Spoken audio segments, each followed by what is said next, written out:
اعلی بین البحرین حاجزا، اور اس نے دو دریاؤں کے درمیان ایک حد فاصل بنائی، کھاری پانی اور میٹھا پانی سمندر میں اکٹھا چلتا ہے، یہ سخت کڑوا، یہ سخت میٹھا، اور کڑوا میٹھا نہیں ہوتا، میٹھا کڑوا نہیں ہوتا، میلوں تک اکٹھے سمندر میں یہ پانی چلتے ہیں، روئیں چلتی ہیں، اور درمیان میں اللہ کے حکم کا پردہ ہے۔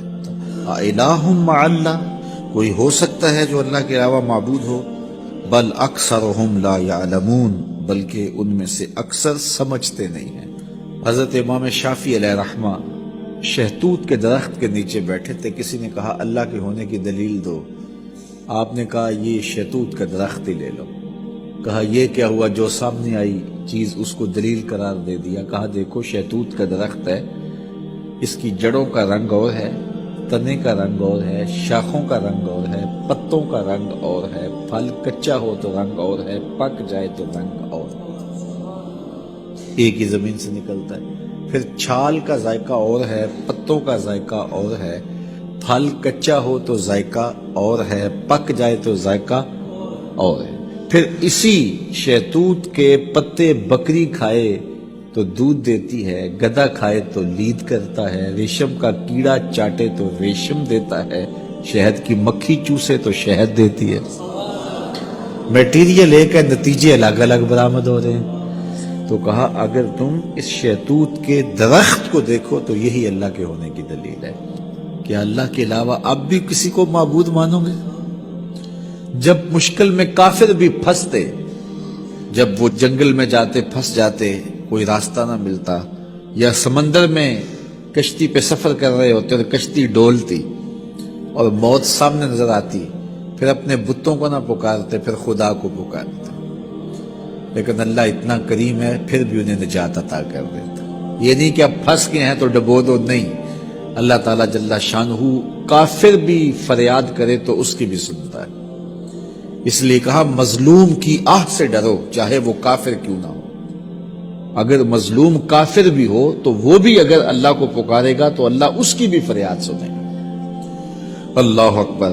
تو جب مشکل میں پھنس جاتے ہیں، صحراؤں میں، جنگلوں میں، اور جب وہ سمندری سفر میں طوفانوں کی زد میں اور بھنور میں پھنس جاتی ہیں ان کی کشتیاں، تو پھر وہ اللہ کو پکارتے ہیں، اور اللہ تعالیٰ جل شانہ بھنور میں پھنسی ہوئی کشتیوں کو نکال دیتا ہے اور مشکلوں کو کافور کر دیتا ہے۔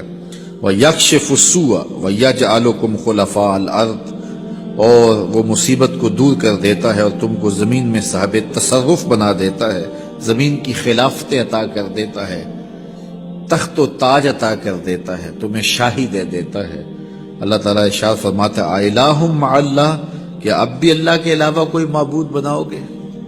کون ہے جو تمہیں مشکلوں میں کام آتا ہے؟ کون تمہارے دکھوں کا مداوع ہے؟ قلیلا ما تذکرون، بہت تھوڑے ہیں جو یاد رکھتے ہیں۔ بہت سارے لوگ ہیں جب مصیبت میں پھنستے ہیں تو پھر اللہ کو پکارتے ہیں، جب مصیبت ختم ہو جاتی ہے تو پھر بھول جاتے ہیں، پھر اپنی وہی دنیا۔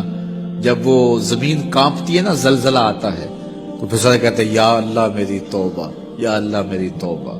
جب پتھر بھی لرزتے دکھائی دیتے ہیں، جب پہاڑ بھی کانپتے دکھائی دیتے ہیں، جب پانی بھی ڈولتا دکھائی دیتا ہے، جب زمین کا کلیجہ ہل رہا ہوتا ہے، تو بھاگ کر جانے کا، فرار ہونے کا کوئی راستہ بھی نہیں ہوتا، تو وہ کہتے ہیں یا اللہ میری توبہ، یا اللہ میری توبہ۔